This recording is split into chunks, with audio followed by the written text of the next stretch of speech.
रघु ने ताली बजाकर सबको चौंका दिया। क्या किसी को केशव की मेहनत की सराहना करनी चाहिए? रघु ने कहा और हंस पड़ा। इसमें मजाक जैसा क्या है? सौरभ ने पूछा। मैंने इस बेवकूफ को कम आंका था, रघु ने कहा। सौरभ ने कहा, तुमने अपने आप को बहुत ज्यादा आंक लिया बेवकूफ। लेकिन उसे पीटा किसने? सफदर ने पूछा। अंकल, जो व्यक्ति 1,000 करोड़ रुपए की कंपनी बना सकता है, वह अपने ऊपर हत्या करवाने के लिए कुछ गुंडों का इंतजाम नहीं करवा सकता, मैंने कहा। सौरभ ने कहा, पूरी तरह से काम, फ्रैक्चर और भी बहुत कुछ। आखिरकार राष्ट्रपति स्वर्ण पदक विजेता, मैंने कहा। तो वह अपना फोन जैनी को देता है, शुभ रात्रि कहता है, खिड़की से बाहर निकलता है और एयरपोर्ट पहुंचता है, दिल्ली के लिए उड़ान भरता है और कुछ घंटों में वापस आ जाता है। हवाई टिकट? सौरभ ने पूछा। नकद में, हवाई अड्डे पर। फोटोशॉप आधार कार्ड का प्रिंट आउट इस्तेमाल करके, जिसमें उसकी तस्वीर और दूसरा नाम था, मैंने कहा। सौरभ ने कहा, वाह, उसने वास्तव में इस पर बहुत गहराई से सोचा था। स्मार्ट है ना फैज? मैंने कहा। फैज मुट्ठी बांधकर रघु को घूरता रहा। क्यों रघु, तुमने उसे क्यों मारा? फैज ने गुस्से को काबू में करते हुए कहा। रघु ने कोई जवाब नहीं दिया। फैज खड़ा हो गया। उसने रघु के मुंह पर मुक्का मारा। रघु के मुंह से खून बहने लगा। उसका चश्मा जमीन पर गिर गया। रघु चुप रहा। धीरे धीरे वह अपना चश्मा उठाने के लिए झुका। जैसे ही फैज ने दूसरा वार करने के लिए हमला किया, रघु ने उसे रुकने का इशारा किया। इससे दर्द नहीं होता, मैं इसे बर्दाश्त कर सकता हूँ। मैंने फ्रैक्चर करवाने के लिए लोगों को काम पर रखा था, याद है ना? रघु ने कहा। सफदर ऐसे खड़े हुए जैसे कोमा से बाहर आ रहे हों और धीमे स्वर में बोले, वह तुमसे प्यार करती थी? रघु ने कोई जवाब नहीं दिया। तुमने मेरी छोटी बच्ची को मार डाला, सफदर ने उसी धीमी आवाज में कहा, मानो वह केवल समझाना चाहता हो। रघु मुस्कुराया, क्योंकि उसने जो भी किया उससे मेरी मौत हो गई थी। रघु बोला, चलो सोते हैं जारा, 5 मिनट, मैं वादा करती हूँ, उसने मुझसे कहा। मैंने उसके फोन की रोशनी से बचने के लिए अपनी एक तरफ करवट बदल ली। मुझे ऑफिस में मीटिंग के लिए जल्दी उठना था। जारा हैदराबाद की 4 दिवसीय यात्रा पर थी और हम उसे मेरी कंपनी में भागीदार बनाने का जश्न मनाने के लिए ताज फलकनुमा पैलेस में डिनर से वापस आए थे। मैं उसे अपनी बाहों में लेना चाहता था। थोड़ी देर बाद मैं उसकी ओर मुड़ा। 5 मिनट पूरे हो गए। हाँ, उसने ध्यान भटकते हुए कहा। उसकी आंखें अभी भी फोन पर ही थी। उसके चेहरे पर मुस्कान थी। मैं जानता हूँ कैसे। आ रही हूँ, बस आ रही हूँ, उसने बोला। उसने अपने बाएं हाथ से मेरे बालों को सहलाया और दाएं हाथ से टाइप करना जारी रखा। तुम किसे संदेश भेज रही हो? इंस्टाग्राम पर कोई है। उसने मेरा ब्लॉग पढ़ा और उससे सहमत नहीं है।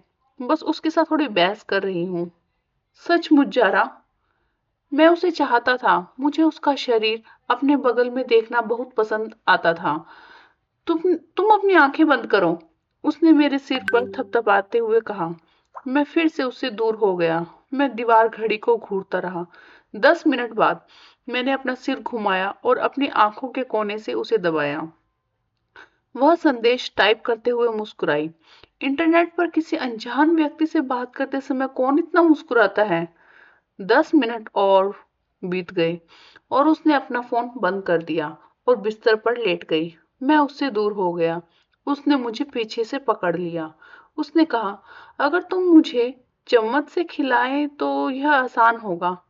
मैंने सोने का नाटक किया। मुझे माफ कर दो बेबी, जारा ने धीरे से कहा। मैंने पलट कर देखा। वह मेरे लिए ऐसी स्थिति में आ गई कि मैं उसे अपने चमचे से सहला सकूं। जारा ने कहा, यह मेरे लिए दुनिया की सबसे अच्छी जगह है। मैंने अपना हाथ उसकी पीठ पर रखा और धीरे धीरे उसे उसकी छाती तक ले गया। उसने मेरा हाथ पकड़कर अपने सपनों से दूर कर दिया। मैंने फिर से कोशिश की। फिर से उसने मेरा हाथ हटा दिया। क्या हम आज रात एक दूसरे को गले लगा सकते हैं? उसने मेरी ओर देखते हुए कहा। उसकी खूबसूरती बादाम जैसी आंखें चमक उठी। मैं उन्हें कैसे मना करता? जरूर, मैंने कहा। शुभ रात्रि डियर, उसने कहा और मेरे गाल पर किस किया।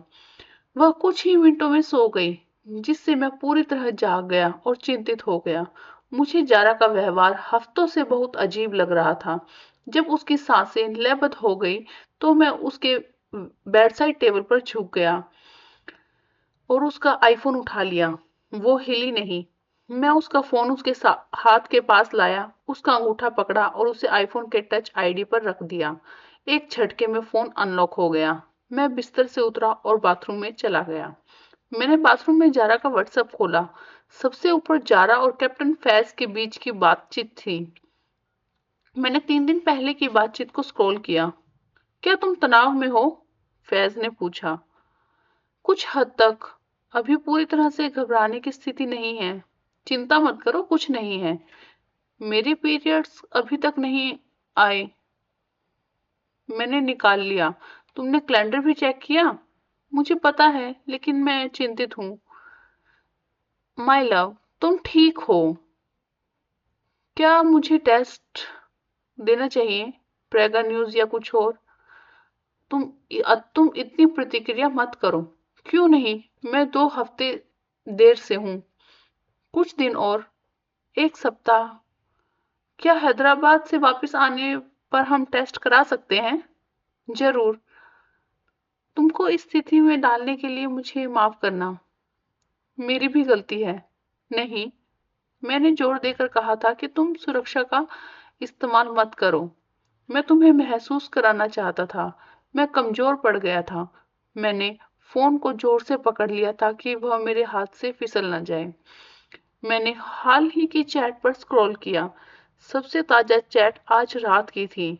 जारा वास्तव में यही कर रही थी जब उसने कहा कि वह किसी ब्लॉग रीडर के साथ बहस कर रही थी। हैदराबाद कैसा है? फैज ने संदेश भेजा था। बहुत बढ़िया। रघु के साथ एक पूर्ण निर्मित महल में बढ़िया डिनर किया। क्या? क्या मुझे यह कहने की अनुमति है कि मुझे जलन हो रही है? नहीं। ठीक है, मैं नहीं कहूंगा। हमने फैसला कर लिया है फैज, बात खत्म हो गई। मुझे पता है, तुम्हारा एक परिवार है, बच्चे हैं। मुझे पता है, लेकिन तुम्हारे लिए मैं इसे बदल सकता हूँ। प्लीज, हम इस तरह की बात ना करें। मुझे तुम्हारी याद आती है। आज क्या क्या किया? मैं खान मार्केट गया था। प्रागा न्यूज भी खरीदा। तुमने खरीदा? हाँ, 10 पैकेट। 10? हाँ। केमिस्ट ने मेरी तरफ ऐसे देखा जैसे मैं कोई गलत इंसान हूँ। हाँ हाँ हाँ, लेकिन यकीन नहीं होता कि तुमने 10 खरीदे, क्योंकि मैं चाहता हूँ कि तुम दोबारा जांच कर लो और शांत हो जाओ। यह डेका चेक की तरह है। जल्दी वापस आओ, हम इसका परीक्षण करते हैं। ठीक है, वैसे शुक्रिया, तुमने अच्छा किया। मैं बस वही कर रहा हूँ जो मुझे करना है। मुझे यकीन है कि कुछ भी नहीं होगा। हाँ, मुझे भी। लेकिन सुनो। हाँ, फैज, अगर कुछ हो तो प्लीज ऐसे मत कहो। जरा सोचो, हमारा बच्चा कितना प्यारा होगा, इतने सुंदर माता पिता के साथ। हा हा हा हा। जारा, यह जानकर अच्छा लगा कि आजकल तुम्हें क्या क्या मजाक लगता है। मैंने सोचा, दो खूबसूरत कश्मीरी एक खूबसूरत कश्मीरी परी को जन्म देते हुए। फैज ने कहा। प्रतिशत। जारा, बस एक पल के लिए मेरे साथ सपना देखो। क्या तुम मुझे यह दे सकती हो? तुम पागल हो? हाँ, मैं हूं। तो बताओ ना, लड़का होगा या लड़की? लड़की, बेशक। और मेरा दिमाग। अब चुप रहो तुम। हाँ हाँ हाँ। और रूप कैसा होगा? अगर पापा अच्छे दिखे तो मुझे कोई दिक्कत नहीं है। वो खूबसूरत हैं। ओह, थैंक यू। ठीक है, अब मुझे जाना होगा, बहुत देर हो गई। रघु मुझे बुला रहा है। ओके। क्या? मेरा बच्चा ले लो? क्या? भले ही तुम रघु के साथ हो, कम से कम हमारा बच्चा बहुत सुंदर तो होगा। उसके साथ तुम कभी नहीं जा सकती। क्या फैज, तुम चुप रहो। उसने फैज को चुप रहने के लिए कहा था। उसने हंसी के आंसू वाले इमोजी भी जोड़े थे। भाड़ में जाए इमोजी यार, वे सब कुछ बदल देते हैं, है ना? अच्छा, तुम अपने बच्चों के लिए रफू जैसा लुक नहीं चाहते हो? काला, काला, बदसूरत, बदसूरत। चुप रहो कैप्टन। तो कम से कम एक अच्छा कश्मीरी जीन पूल तो बनाए रखें। कितने पैक? फैज, कोई नहीं, सच में मैंने कोई पैक नहीं लिया, ईमानदारी से। Okay, good night. और अगली बार जब हम मिलें तो ये किट अपने साथ ले आना। Okay, good night. उसके बाद चैट खत्म हो गई। मैंने बाथरूम के शीशे में खुद को देखा। हाँ, मैं सांवला हूँ या जैसा भी। फैज मेरे भविष्य के बच्चों के बारे में कैसे बात कर सकता है? पूरी तरह से काला, पूरी तरह से काला, बदसूरत, बदसूरत, उसने ऐसे बोला। इंटरेस्टिंग है ना? मुझे नहीं पता, मुझे वह मजेदार नहीं लग रहा था, लेकिन जारा को इतना मजेदार लग रहा था। क्या हारने वाला ऐसा ही दिखता है? क्या मैं आईआईटी में लड़कों द्वारा बुलाए जाने वाले नाम का एक क्लासिक उदाहरण हूँ? मेरी गर्लफ्रेंड एक फौजी के साथ सेक्स करती है, प्रोटेक्शन का इस्तेमाल नहीं करती, उसे गर्भवती भी हो सकती है, और न जाने क्या क्या। इमोजी, कम से कम डिजिटल इमोजी के रूप में जब उसे बताया जाता है कि मेरे बच्चे पूरी तरह से काले बदसूरत हो सकते हैं, तो वह पागलों की तरह हंस रही होती है।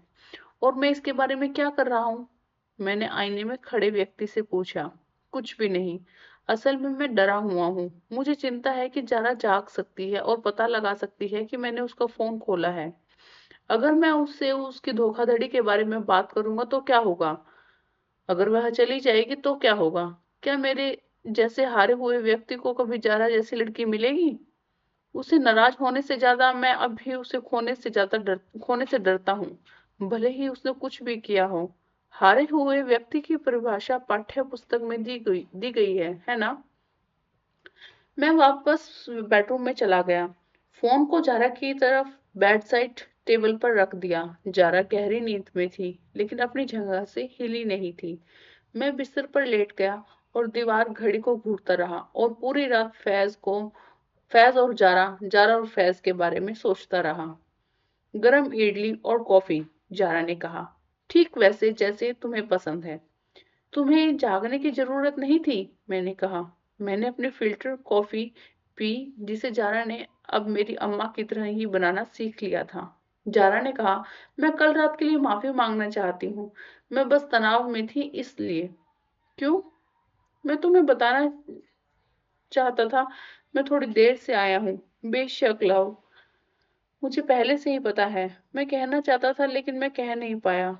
ओह, मैंने कहा, तुम्हें लगता है कि कोई मौका है? जारा ने कहा, पिछले महीने जब तुम दिल्ली आए थे तब मैं पीरियड्स के बीच में थी, लेकिन मैंने प्रोटेक्शन का इस्तेमाल किया था। मैं हमेशा करती हूँ। तो फिर और क्या? जब तक कि यह हार्मोन्स असंतुलन ना हो, कोई और संभावना नहीं है। मैं पूछना चाहता था कि तुम सेना के जवान की बंदूक की सवारी क्यों नहीं करती? मैं इसके बजाय इडली का एक निवाला खा लिया। हम क्या करें? क्या मैं कुछ कर सकता हूँ? मैंने पूछा। हाँ, मैं इसका हल निकाल लूंगी। अभी मैं तुम्हें सिर्फ इतना बताना चाहती थी। जारा ने मेरी कॉफी का गिलास भरते हुए कहा। मैंने कहा, अगर तुम्हें किसी चीज की जरूरत हो तो मुझे बताना। हाँ, जरूर। मैं ऑफिस जाने के लिए खड़ा हो गया। रघु रघु, उसके पीछे से आवाज आई। क्या वह कबूल करने जा रही थी? मैंने सोचा और घबरा गया। हाँ, बोलो। मैं उसकी ओर मुड़ा। तुम्हें पता है, तुम हमेशा हमसे अगला कदम उठाने और घर बसाने की बात करते हो। हाँ, चलो सगाई कर लेते हैं। मैं तैयार हूँ, जारा ने कहा। वह मुस्कुराई और मुझे गले लगा लिया। बेशक तुम तैयार हो लव, बेशक तुम तैयार हो, मैंने सोचा, और उसे वापस गले लगा लिया। सफदरजंग ने अपनी इकलौती बेटी की सगाई में कोई कसर नहीं छोड़ी थी। उन्होंने अपने पूरे घर की फूलों और लाइटों से सजा दिया। मेरे माता पिता हैदराबाद से एक दर्जन रिश्तेदारों के साथ वहां आए थे। जब मैंने उन्हें बताया कि जारा मुस्लिम है तो उन्होंने एक शब्द भी नहीं कहा। वे अपने पसंदीदा बेटे को कैसे मना कर सकते थे? क्या मैंने वह सब हासिल नहीं किया जो वे चाहते थे? मैंने जारा की नाजुक उंगलियों में 3 कैरेट की सॉलिटेयर अंगूठी पहनाई। हरे रंग के लहंगे में वो बहुत खूबसूरत लग रही थी। उसने मेरी काली बदसूरत उंगलियों में भी अंगूठी पहनाई। निकाह कब है? जारा की एक मौसी ने सफदर से पूछा। उन्होंने कहा, यह इन पर डिपेंड करता है। जारा ने मेरी आंखों में देखा, मानो कोई जवाब ढूंढने की कोशिश कर रही हो। वह जवाब नहीं ढूंढ पाई। उसे नहीं पता था कि मेरे दिमाग में क्या चल रहा था। मैं यही सोच रहा था, जारा, तुम मुझसे सगाई क्यों कर रही हो? ताकि अगर तुम गर्भवती हो जाओ तो तुम मुझसे शादी कर सको और फैज के बच्चे की परवरिश मुझसे करवा सको। क्या यही तुम्हारी योजना है? इससे मैं क्या बन जाऊंगा? एक व्यभिचारी? मैंने कहा, जो भी जैसे भी जारा कहे अंकल, मुझे प्रॉब्लम नहीं। अब्बा, चाची, नहीं, जारा की एक चाची ने मुझे याद दिलाया और हंस पड़ी। मैंने सिर हिलाया और मुस्कुरा दिया। मैं अपना धर्म बदल लूंगा। मैं उसे अपनी आधी इकट्ठी हिस्सेदारी भी दूंगा। मैं दिन रात काम करूंगा। मैं जारा के पिता को अब्बा कहूंगा। मैं जारा को खुश करने के लिए यह सब करूंगा। बदले में वो मेरे लिए क्या करेगी? मुझसे कहेगी, मेरे एक कमीना पाल दो। अगले महीने, जारा ने कहा। मैंने आश्चर्य से उसकी ओर देखा। सच में? मैंने कहा, इतनी जल्दी शादी? या जितनी जल्दी भी हो सके। मैं यह सब पीछे छोड़ना चाहती हूँ। मैं भारत से तंग आ चुकी हूँ। मैं सक्सेना इन रिश्तेदारों और शोर शराबे और प्रदूषण से निपट नहीं सकती। ठीक है, मैंने बोल दिया। मेरा दिमाग लगातार घूम रहा था। अगर मैं उससे रिश्ता तोड़ दूं तो क्या होगा? अगर वह मुझे वापस नहीं देगी? मैं उसका नॉमिनी हूँ। लेकिन अगर वह जिंदा है तो वह इसे अपने पास रख सकती है। और तब मैं क्या करूंगा? चलो एक नई शुरुआत करते हैं, जारा मेरे कान में कह रही थी। हाँ, जल्द ही यह सब खत्म हो जाएगा, मैंने कहा और उसका हाथ थपथपाया।